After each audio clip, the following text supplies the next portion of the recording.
Hey everyone, you're watching Ash on Comics. I'm Ash, and these are my comics. This is my In and Out weekly pull list. I call it In and Out because I get in and out every week is my tradition, and I also thought I would thematically tie it in, try to speed things up because I know I ramble long in the tooth. Hopefully get you guys in, get you guys out, see what I got, talk a little bit about comics, and have more time in actually reading and watching other people's videos so you see what they got. So, let's get on with it. So good. All right, my comics. This week, starting it off, we got New Flash. Now, I've been picking up the full arts of these. Gorgeous, gorgeous full arts. And unfortunately, all good things must come to an end. I almost didn't pick this up. But I'm a person of consistency. I don't like to go back and forth. I like to pick one or the other. So, like, for instance, Red Hood and the Outlaws, I get just the normal covers. I want the traditional covers. The Flashes I had to pick up because they were just so gorgeous. And then now, of course, I don't know. This is kind of goofy. Whatever. It's not actually for me, though. It's for my friend's little girl. So, yeah, Flash. Awesome. Action Comics 1002. Yeah, Brian Michael Bendis. It's got more money out of me. It's $3.99 for these Superman books. It's not worth it. I don't know what people are saying online. Action 1001 was pretty decent. I have to give credit where credit is due. But still, $3.99. These books seem to be great. Comics are getting almost unaffordable. It's becoming an expensive hobby. That burger right here that's in here costs less than this comic. That should not be the case. But I picked it up because 1001 was good, and I'm gonna give it another chance. Oh man. DC's other flagship title, Detective Comics. Why do I sound sad? Because it's so freaking good. Brian Hill is knocking it out of the park, and this is the last issue. Oh, and what a cover for a last issue. This is my favorite cover of the whole thing. Oh, awesome. Awesome. Look at this. Riding on the car chase. Batman riding on the hood. Oh, Brian, thank you for this great run. I haven't actually read this book. I hope it's not a Man of Steel issue where the last book just completely tanks. I have a feeling it's not, so I can't wait. I can't wait to read this.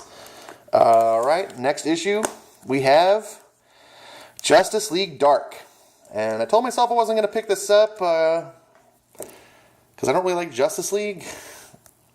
And let me clarify that if you haven't watched my other videos. I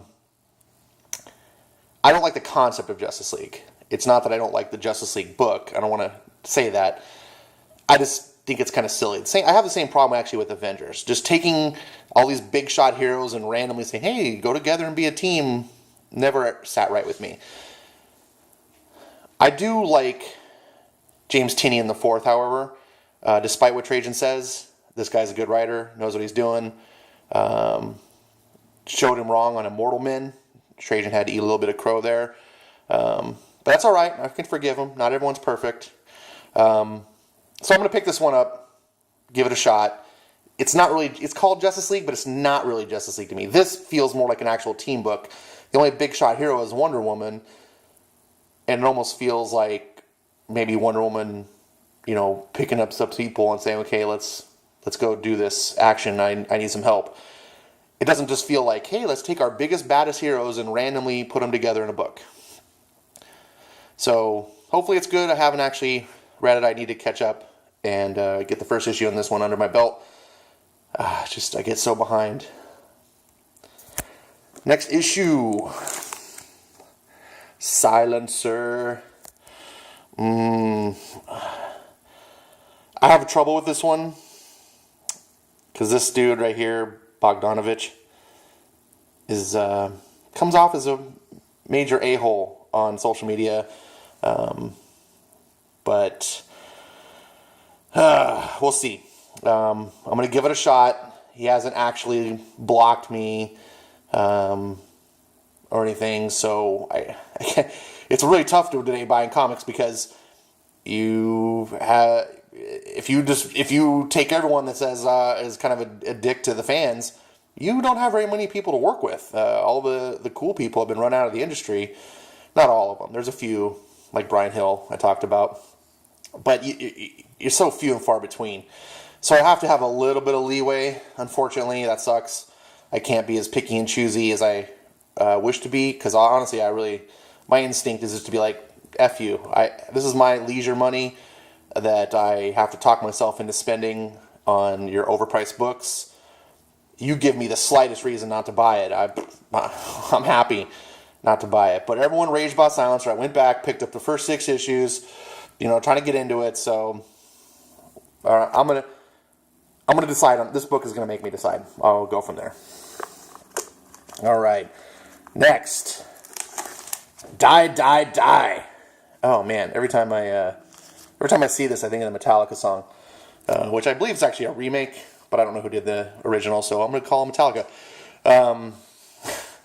I feel like I should play that song every time I look at this book. But anyways, the first issue really got me. I picked it up on a total blind buy, purely on the marketing strategy. They launched this book without telling anyone, not even retailers. And they're like, here you go. Here's a bunch of books. Surprise. So I was like, that is a really cool strategy. Like, there's more to it than that. And Robert Kirkman explains in a write-up on the back of the first issue. But I really enjoyed what I read. I liked the art. I liked where the story was, even though it feels a little cliche. It kind of feels like the 90s ultra-violent stuff, but it also feels like there's a little bit more to it. It feels like it has the old 90s, violence, porn, but with the modern mentality of indie books. So take that as what you will. This is probably the number 2 book I'm going to read after Detective Comics. I say probably because the last issue, Black Ops number 2. I picked this one up. The first issue I picked up purely on this guy, Timothy Lim, really cool guy at social media. And I had picked up My Hero Macadamia, which this team, I did not like the concept of Black Ops. What I saw, like a cute little bunny running around as a commando, just seems kind of silly, and it is a little silly, but it's played straight as well. It's like a silly situation played straight, and I love it. And so I just picked it up strictly on, I want to support indie comics, and I want to support creators that I like and that are trying, that have passion for the work and passion for the fans. And I wanted to give issue 1 a shot. It's only a 2-issue miniseries, you can see, so it's a little investment. And so I did, and lo and behold, issue number 1 was great. It even choked me up at the end. The last page, I was like, wow. I did not expect that at all. So, I'm looking forward to issue number 2.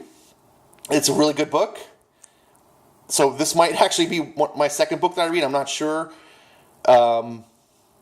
It's still not my cup of tea per se. It is a good quality book.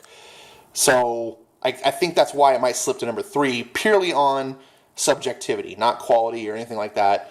The other 2 books that I mentioned, aren't just good. They're also in my bag, my wheelhouse. So anyways, I said this was going to be in and out. It ran a little long. I want to try to make these about 5-6 minutes. This one's about 9 minutes. So tell me what you like. Tell me what you don't like. What do you think is going to be the best book? I'm really hoping it's this bad boy here. But it might just be this bad boy right here. All right. Thanks for watching.